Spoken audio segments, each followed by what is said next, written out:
आपका हमारे channel news आई से लाइव में स्वागत है। आप देख रहे हैं आज की बड़ी खबरें आपके क्षेत्र मध्य प्रदेश से। अपने क्षेत्र की सभी खबरें देखने के लिए चैनल को सब्सक्राइब करें।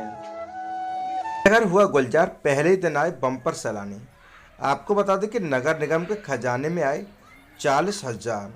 पूरा मामला मध्य प्रदेश के ग्वालियर का है, जहां पर कोविड-19 की महामारी के चलते सुरक्षा की दृष्टि से लगभग 11 माह पूर्व बंद हुआ चिड़ियाघर आज से आम सैलानियों के लिए खोल दिया।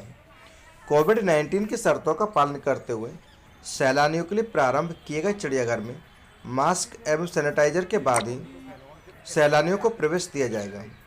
प्रथम दिवस ही 1500 से अधिक सैलानियों ने चिड़ियाघर में वन्य प्राणियों के दीदार किए और नगर निगम को लगभग 40,000 रुपये का राजस्व प्राप्त हुआ। रिपोर्ट गीता पांडे से जितेंद्र पांडे, न्यूज आई से ग्वालियर। सर आपका नाम? गौरव परिहार यहाँ प्रभारी हूँ। एग्जीक्यूटिव हूँ मैं यहाँ पे। चिड़ियाघर 1 साल बाद खुला है, तो इसके लिए आपने क्या गाइडलाइंस फॉलो की है? अभी चिड़ियाघर जो है 18 मार्च से बंद था हमारा जो है। अभी आज रिसेंट फर्स्ट टाइम इसको ओपन किया गया है, क्योंकि पहले कोरोना चल रहा था, कोविड-19, उसके बाद बर्ड फ्लू आ गया, इसलिए अभी तक बंद है। अभी भी जो हम आप लोग देख रहे हो यहाँ पर जो है कि जो भी स्टाफ आ रहे हैं, विजिटर्स जो आ रहे हैं, उनको मास्क के साथ उनको प्रवेश दे रहे हैं यहाँ पे, तो मास्क पहन के आए चिड़ियाघर में, जो बिना मास्क के प्रवेश नहीं दे रहे हैं। ग्वालियर कलेक्टर कौशलेंद्र विक्रम सिंह ने जमीन की धोखाधड़ी करने वाले व्यक्ति के खिलाफ एफआईआर के दिए निर्देश। पूरा मामला मध्य प्रदेश के ग्वालियर का है, जहां पर भू माफियाओं का पता लगाने एवं उनके खिलाफ कार्रवाई में भी जन सुनवाई मददगार साबित हो रही है। मंगलवार को कलेक्ट्रेट की जन सुनवाई में जमीन संबंधी धोखाधड़ी का पता चलने पर कलेक्टर कौशलेंद्र विक्रम सिंह ने एक भूमाफिया के खिलाफ पुलिस थाने में एफआईआर दर्ज कराने का निर्देश दिए हैं। कलेक्ट्रेट की सुनवाई में इस बार लगभग 1 सैकड़ा फरियादी पहुंचे थे। कलेक्टर कौशलेंद्र विक्रम सिंह एवं जिला प्रशासन के वरिष्ठ अधिकारियों ने एक एक कर सभी फरियादियों की समस्याएं सुनी और उनके आवेदनों के निराकरण की रूपरेखा तैयार की। रिपोर्ट गीता पांडे से जितेंद्र पांडे, न्यूज आई से ग्वालियर।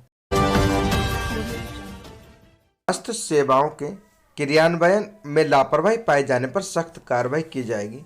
कलेक्टर कौशलेंद्र विक्रम सिंह ने डबरा, भितरवार एवं चिनौर पहुंचकर स्वास्थ्य सेवाओं का किया निरीक्षण। चिनौर में अनुपस्थित कर्मचारियों का 2-2 दिन का वेतन काटने का निर्देश। पूरा मामला मध्य प्रदेश के ग्वालियर का है, जहां पर स्वास्थ्य सेवाओं के क्रियान्वयन में लापरवाही बरतने तथा अपने कर्तव्य से बिना अनुमति के अनुपस्थित रहने पर प्राथमिक स्वास्थ्य केंद्र चिनौर के समस्त स्टाफ का 2-2 दिन का वेतन काटने के निर्देश कलेक्टर कौशलेंद्र विक्रम सिंह ने जारी किए हैं। आपको बता दें कि बुधवार को कलेक्टर कौशलेंद्र विक्रम सिंह ने अचानक डबरा, भितरवार और चिनौर अस्पताल का निरीक्षण किया। निरीक्षण के दौरान अव्यवस्था पाए जाने पर संबंधित अधिकारियों को तत्काल कार्रवाई करने के निर्देश दिए। रिपोर्ट गीता पांडे से जितेंद्र पांडे, न्यूज आई से ग्वालियर। मध्य प्रदेश के ग्वालियर में प्रदेश सरकार के ऊर्जा मंत्री प्रद्युमन सिंह तोमर ने स्वच्छता, जल संरक्षण एवं बिजली बचाव के लिए निकाली जा रही पद यात्रा के दौरान आम जन से अपील करते हुए कहा कि आज से हम ना माला पहनेंगे और ना ही पहनाएंगे। माला के 20-20 रुपये इकट्ठा कर जन कल्याण ट्रस्ट बनाकर उसमें जमा करेंगे। साथ ही मैं अपने 1 माह का वेतन भी उस ट्रस्ट में जमा करूंगा। 1 वर्ष में जितना भी पैसा उस ट्रस्ट में जमा होगा, उस पैसे को जरूरतमंद बेटियों के कन्यादान एवं उसकी शिक्षा पर खर्च किया जाएगा।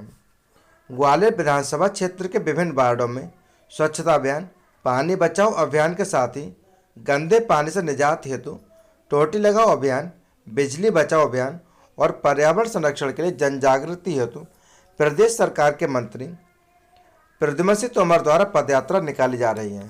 रिपोर्ट गीता पांडे से जितेंद्र पांडे, न्यूज आई से ग्वालियर।